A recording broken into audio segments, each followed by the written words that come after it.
একদা হজরত মুহাম্মদ সাল্লাল্লাহু আলাইহি ওয়াসাল্লাম এবং আম্মাজান হজরত আয়েশা রাদিয়াল্লাহু তাআলা আনহা গভীর ঘুমে নিমগ্ন ছিলেন। মধ্যরাতে হঠাৎ ফেরেশতা জিবরাইল আলাইহিস সালাম এসে সেখানে উপস্থিত হলেন এবং বললেন, হে আল্লাহর হাবিব, উঠুন। ফেরেশতা জিবরাইল আলাইহিস সালামের আহ্বানে বিশ্বনবী জাগ্রত হলেন। তখন ফেরেশতা হজরত জিবরাইল আলাইহিস সালাম বললেন, মহান আল্লাহ রাব্বুল আলামিন তার রহমতের এবং মাগফিরাতের ৩০০টি দরজা খুলে দিয়েছেন। উক্ত কথাটি বলে হজরত জিবরাইল আলাইহিস সালাম সেখান থেকে অদৃশ্য হয়ে গেলেন। তখন মুহাম্মদ সাল্লাল্লাহু আলাইহি ওয়াসাল্লাম দেখলেন আম্মাজান আয়েশা রাদিয়াল্লাহু তাআলা আনহা তখনও ঘুমিয়ে আছেন। বিশ্বনবী আম্মাজান আয়েশাকে কিছু না বলেই ঘর থেকে বেরিয়ে গেলেন। কিছুক্ষণ পরে আম্মাজান আয়েশা রাদিয়াল্লাহু তাআলা আনহার ঘুম ভেঙে গেল। তখন তিনি লক্ষ্য করলেন যে তার পাশে বিশ্বনবী নেই। অতঃপর আম্মাজান আয়েশা রাদিয়াল্লাহু তাআলা আনহা হজরত মুহাম্মদ সাল্লাল্লাহু আলাইহি ওয়াসাল্লামকে ঘরের মধ্যে তালাশ করতে লাগলেন। ঘরের মধ্যে কোথাও না পেয়ে আম্মাজান আয়েশা রাদিয়াল্লাহু তাআলা আনহা হজরত মুহাম্মদ সাল্লাল্লাহু আলাইহি ওয়াসাল্লামের অন্যান্য বিবিদের ঘরে গিয়ে তাকে খোঁজ করতে লাগলেন।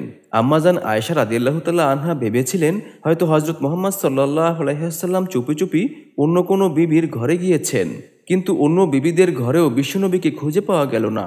অতঃপর আয়েশা রাদিয়াল্লাহু তাআলা আনহা সোজা মা ফাতেমা রাদিয়াল্লাহু তাআলা আনহার বাড়িতে গিয়ে উপস্থিত হলেন। হজরত আয়েশা রাদিয়াল্লাহু তাআলা আনহা হজরত ফাতিমা রাদিয়াল্লাহু তাআলা আনহাকে বললেন, তোমার আব্বাজানকে কোথাও খুঁজে পাচ্ছি না, তোমার বাড়িতে তোমার আব্বাজান এসেছে কি? তখন হজরত ফাতিমা রাদিয়াল্লাহু তাআলা আনহা বললেন, এখানে তো আমার আব্বাজান আসেনি। ঠিক সেই মুহূর্তে হজরত আলী রাদিয়াল্লাহু তাআলা আনহু নবীজিকে খোঁজ করার জন্য বেরিয়ে গেলেন। আলী রাদিয়াল্লাহু তাআলা আনহুর সাথে হজরত ফাতেমা রাদিয়াল্লাহু তাআলা আনহা এবং ইমাম হাসান এবং হোসেন রাদিয়াল্লাহু তাআলা আনহু ও আম্মাজান হজরত আয়েশা রাদিয়াল্লাহু তাআলা আনহু বেরিয়ে গেলেন। সবাই মিলে খুঁজতে খুঁজতে মসজিদে এসে দেখলেন যে সেখানেও নবীজি নেই।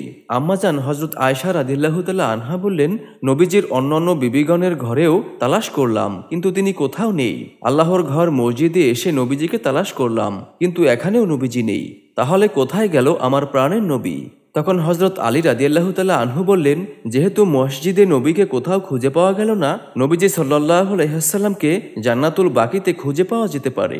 হজরত আলী রাদিয়াল্লাহু তাআলা আনহুর কথা শুনে জান্নাতুল বাকিতে এসে দেখলেন যে বিশ্বনবী সেজদায় পড়ে রয়েছেন এবং সেই সিজদার নূর এবং বিশ্বনবী চেহারার নূরে জান্নাতুল বাকির কবরস্থানগুলো আলোয় আলোকিত হয়ে রয়েছে। হজরত মা ফাতিমা রাদিয়াল্লাহু তাআলা আনহা বিশ্বনবীর কাছে গিয়ে উপস্থিত হলেন এবং নবীজিকে বললেন, আব্বাজান, আপনার উপর কি কোনো ওহী নাজিল হয়েছে, নাকি আপনি কোনো শত্রুর ধাওয়া খেয়ে এখানে এসে উপস্থিত হয়েছেন? তখন বিশ্বনবী সাল্লাল্লাহু আলাইহি ওয়াসাল্লাম সিজদা থেকে মাথা উঠিয়ে মা ফাতিমা রাদিয়াল্লাহু তাআলা আনহাকে বললেন, হে ফাতিমা, আমার উপর কোনো ওহী নাজিল হচ্ছে না এবং আমি কোনো শত্রুর ধাওয়া খেয়েও এখানে এসে আত্মগোপন করিনি। হে ফাতিমা, জিবরাইল এসে আমাকে বললেন আল্লাহ রাব্বুল আলামিন তার রহমত এবং মাগফিরাতের ৩০০টি দরজা খুলে দিয়েছেন। হে ফাতিমা, আজকের রাত এমন একটি রাত যে রাতে বান্দার ভাগ্য নির্ধারণ করা হয়, যে রাতে আল্লাহ রাব্বুল আলামিন তার বান্দাদেরকে ক্ষমা করে দেন। এটা হলো অর্ধ শাবানের রাত, শাবানের ১৪ তারিখের দিবাগত রাত। মহান আল্লাহ তাআলা অর্ধ শাবানের রাতে তার বান্দার প্রতি মনোযোগ দেন এবং ক্ষমা প্রার্থনাকারীদেরকে ক্ষমা করে দেন এবং অনুগ্রহ প্রার্থীদের অনুগ্রহ করেন এবং বিদ্বেষ পোষণকারীদের ছেড়ে দেন তাদের অবস্থাতেই। তখন নবীজি বললেন, আমি সিজদায় পড়ে জান্নাতুল বাকিতে যারা ঘুমিয়ে আছে তাদের জন্য মহান আল্লাহ রাব্বুল আলামিনের কাছে দোয়া করেছি। হে ফাতিমা, আমি যা জানি তোমরা তা জানো না, আমি যা দেখি তোমরা তা দেখো না। আমি যখন কবরের কাছে এসে দাঁড়াই, মহান আল্লাহ রাব্বুল আলামিন কবরবাসীদের সাথে কিরূপ আচরণ করেন তোমরা দিনের বেলায় যেরকম দেখতে পাও, আমি ঠিক সেভাবে কবরের আযাব দেখতে পাই। হে ফাতিমা, আমি জান্নাতুল বাকিতে চলে এসেছি আর সাহাবাদের জন্য আল্লাহ রাব্বুল আলামিনের কাছে মাগফিরাত কামনা করছি। মহান আল্লাহ রাব্বুল আলামিন যেন তাদেরকে জাহান্নামের কঠিন আযাব থেকে মুক্তি দান করেন। এমনিভাবে আরও একটি বিস্ময়কর ঘটনা।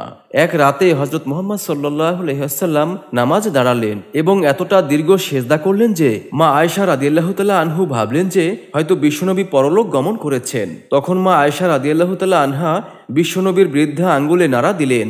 নবীজির বৃদ্ধা আঙ্গুলটি নড়ে উঠল। তখন মা আয়েশা রাদিয়াল্লাহু তাআলা আনহা নিশ্চিত হলেন।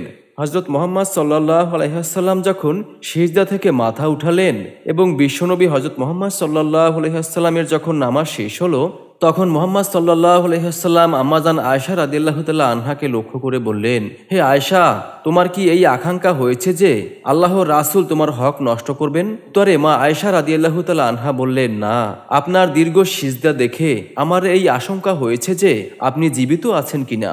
হযরত মুহাম্মদ সাল্লাল্লাহু আলাইহি ওয়াসাল্লাম তখন আয়েশা রাদিয়াল্লাহুকে জিজ্ঞেস করলেন, হে আয়েশা, তুমি কি জানো না এটা কোন রাত? উত্তরে হযরত আয়েশা রাদিয়াল্লাহু তাআলা আনহা বললেন, আল্লাহ এবং তার রাসূলই ভালো জানেন। অতঃপর হযরত মুহাম্মদ সাল্লাল্লাহু আলাইহি ওয়াসাল্লাম ইরশাদ করলেন, হে আয়েশা, এটা হলো অর্ধ শাবানের রাত, শাবানের 14 তারিখের দিবাগত রাত। আল্লাহ তাআলা অর্ধ শাবানের রাতে তার বান্দার দিকে মনোযোগ দেন, ক্ষমা প্রার্থনাকারীদেরকে ক্ষমা করে দেন, অনুগ্রহ প্রার্থীদেরকে অনুগ্রহ করেন, আর বিদ্বেষ পোষণকারীদের ছেড়ে দেন তাদের অবস্থাতেই। প্রিয় দর্শক, এই হাদিস থেকে আমরা এই শিক্ষা পাই যে শবে বরাতের রাতে কোরআন তেলাওয়াত করতে হবে, নবীজি সাল্লাল্লাহু আলাইহি ওয়াসাল্লামের প্রতি দরুদ পাঠ করতে হবে, ইস্তিগফার পড়া বা ক্ষমা প্রার্থনা করতে হবে, একনিষ্ঠ মনে মহান আল্লাহ তাআলার দরবারে দোয়া করতে হবে, রাতের কিছু সময় ঘুমাতে হবে, যেন এমন না হয় যে সারা রাতের ক্লান্তির ফলে ফজরের নামাজ ছুটে যায়। পরের দিন রোজা পালন করা, কেননা ইবনে মাজাহার হাদিসে এসেছে, হযরত আলী ইবনে আবু তালিব রাদিয়াল্লাহু তাআলা আনহু থেকে বর্ণিত আছে, রাসূল আকরাম সাল্লাল্লাহু আলাইহি ওয়াসাল্লাম বলেছেন, 15 শাবানের রাত 14 তারিখের দিবাগত রাত যখন এই রাতটি আসে, তখন তোমরা এই রাত্রিতে ইবাদত বন্দেগীতে কাটাও এবং দিনের বেলা রোজা রাখো, কেননা এই রাতে মহান আল্লাহ রাব্বুল আলামিন প্রথম আসমানে আসেন এবং বলেন, কোনো ক্ষমা প্রার্থী আছো কি? আমি তোমাকে ক্ষমা করে দিব। আছে কি কোনো রিজিক প্রার্থী? আমি তোমাকে রিজিক দিব। এইভাবে সুবহে সাদিক পর্যন্ত আল্লাহ তাআলা তার বান্দাদেরকে ডাকতে থাকেন। অনুরূপভাবে আরেকটি বর্ণনায় পাওয়া যায়, এক রাতে বিশ্বনবী সাল্লাল্লাহু আলাইহি ওয়াসাল্লাম এবং আম্মাজান আয়েশা রাদিয়াল্লাহু তাআলা আনহা ঘুমিয়েছিলেন।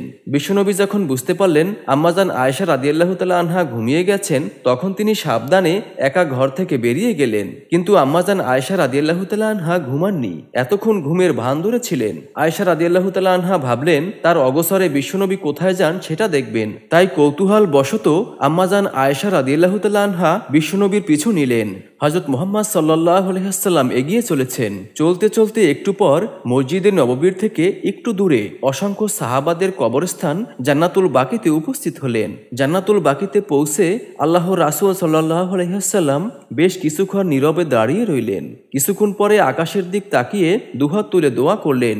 বহুদূর থেকে আম্মাজান আয়েশা রাদিয়াল্লাহু তাআলা আনহা সবকিছু দেখতেছিলেন।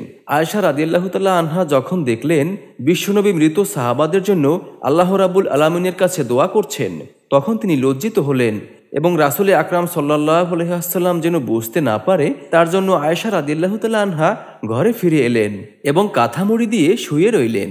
কিছুক্ষণ পর বিশ্বনবী সাল্লাল্লাহু আলাইহি ওয়াসাল্লাম ঘরে এসে শুয়ে পড়লেন। বিশ্বনবী বুঝতে পারলেন যে আয়েশা রাদিয়াল্লাহু তাআলা আনহার শ্বাস প্রশ্বাস অস্বাভাবিক, হৃদস্পন্দন বেড়ে গেছে। তখন রাসূল আকরাম সাল্লাল্লাহু আলাইহি ওয়াসাল্লাম উঠে বসলেন, তাকে জিজ্ঞেস করলেন, কি হয়েছে আয়েশা? তখন আম্মাজান আয়েশা রাদিয়াল্লাহু তাআলা আনহা বললেন, কিছু না। তখন রাসূল সাল্লাল্লাহু আলাইহি ওয়াসাল্লাম বললেন, তুমি বলবে নাকি আমি আল্লাহ রাব্বুল আলামিনের কাছ থেকে জেনে নিব? তখন আম্মাজান আয়েশা রাদিয়াল্লাহু তাআলা আনহা সবকিছু খুলে বললেন এবং লজ্জিত হলেন। অতঃপর রাসূল সাল্লাল্লাহু আলাইহি ওয়াসাল্লাম আম্মাজান আয়েশাকে বললেন, তুমি কি মনে করো আল্লাহর রাসূল তোমার উপর জুলুম করবেন? তখন আয়েশা রাদিয়াল্লাহু তাআলা আনহা বললেন, হে আল্লাহর রাসূল, আমি ধারণা করেছিলাম যে আপনি হয়তো আপনার অন্য বিবিদের ঘরে গিয়েছেন। তখন আল্লাহর রাসূল সাল্লাল্লাহু আলাইহি ওয়াসাল্লাম বললেন, মহান আল্লাহ রাব্বুল আলামিন শবে বরাতের রাতে প্রথম আসমানে আসেন এবং তার বান্দাদেরকে ক্ষমা করে দেন। একদিন হযরত ঈসা আলাইহিস সালাম আল্লাহ রাব্বুল আলামিনকে বললেন, আমার থেকে এই জমানায় আর কোনো বুজুর্গ ব্যক্তি আছে কি? উত্তরে মহান আল্লাহ রাব্বুল আলামিন বললেন, অবশ্যই, তুমি একটু সামনে অগ্রসর হও, তাহলেই বুঝতে পারবে।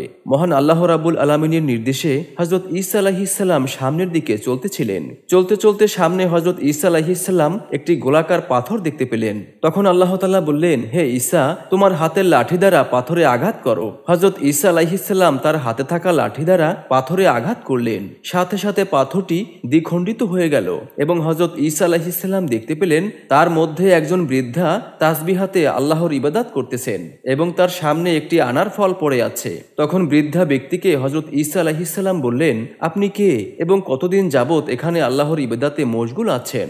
উত্তরে বৃদ্ধ ব্যক্তি বললেন, আমি এই এলাকারই একজন মানুষ। আমার মায়ের দোয়ায় আল্লাহ তাআলা আমাকে এই বুজুর্গ দান করেছেন। আমি 400 বছর যাবত এখানে ইবাদত করছি। আমার আহারের জন্য মহান আল্লাহ রাব্বুল আলামিন প্রতিদিন জান্নাত থেকে একটি ফল পাঠিয়ে দেন। বৃদ্ধ ব্যক্তির কথা শুনে হযরত ঈসা আলাইহিস সালাম কাঁদতে কাঁদতে মহান আল্লাহ রাব্বুল আলামিনের কাছে বললেন, হে আল্লাহ, আমি বুঝতে পারছি আমি আপনার কাছে লজ্জিত।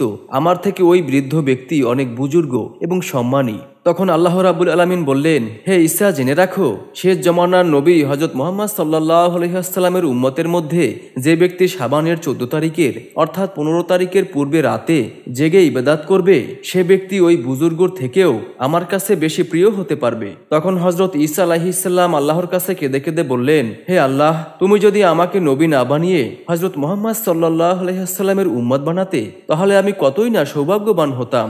মহান আল্লাহ তাআলা রব্বুল আলামিন তার প্রিয় নবীর এই দোয়া কবুল করলেন। হযরত ঈসা আলাইহিস সালাম পুনরায় আবার বিশ্বনবী সাল্লাল্লাহু আলাইহি ওয়াসাল্লামের উম্মত হয়ে পৃথিবীতে আগমন করবেন।